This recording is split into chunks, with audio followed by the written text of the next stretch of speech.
Hey everyone, Pierre with Overview Property Inspection. We are doing a post-inspection for a client that bought these skinnies behind me, and so I wanted to recap from last couple weeks ago. So originally we had the overhead service in direct contact with the roof.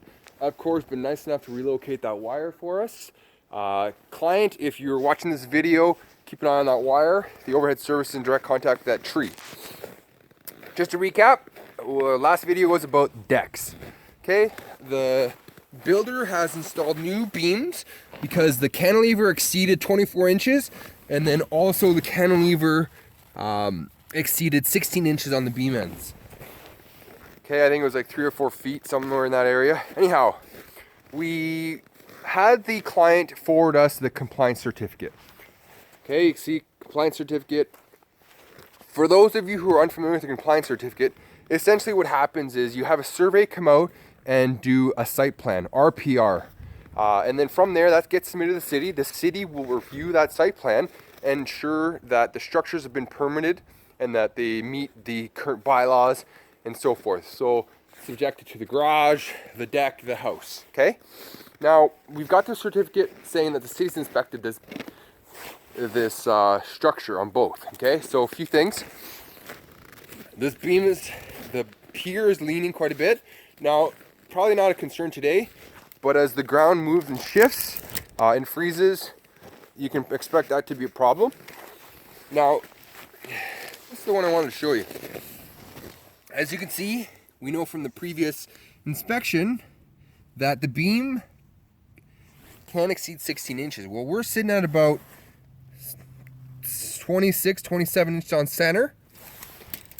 Now, obviously a concern, or it doesn't meet building code, I should say. And then as you can see here, I can stick my hand underneath the pier.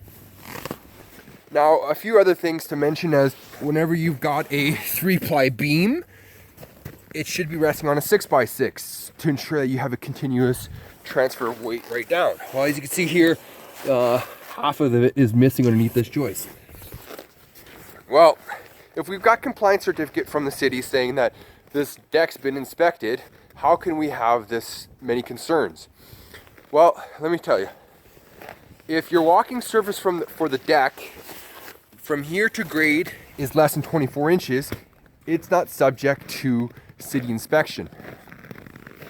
How can that be? You're buying a $600,000, $700,000, or even $800,000 house and the deck wasn't inspected? Well, you want a home inspector that knows the building code. While we don't recite the building code, it's very important for you to be familiar with it.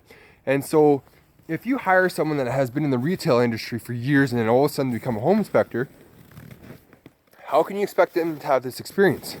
So very important that you hire someone that has trade experience. While I'm not against learning on the job, because as you do an apprenticeship, you learn on the job. I sure as hell wouldn't want to be paying someone $500 to be learning on the job, especially when you're paying $600,000, $700,000, $800,000 for a home. Okay, so very important for you guys to remember that. Anyhow, if you need an inspection where your home inspector's got the experience that are in the trenches firsthand and will look after your best interests, make sure you reach out to us at 780-716-0752. Follow us on Facebook, and I'll see you on the next home inspection. Pierre with Overview Property Inspection.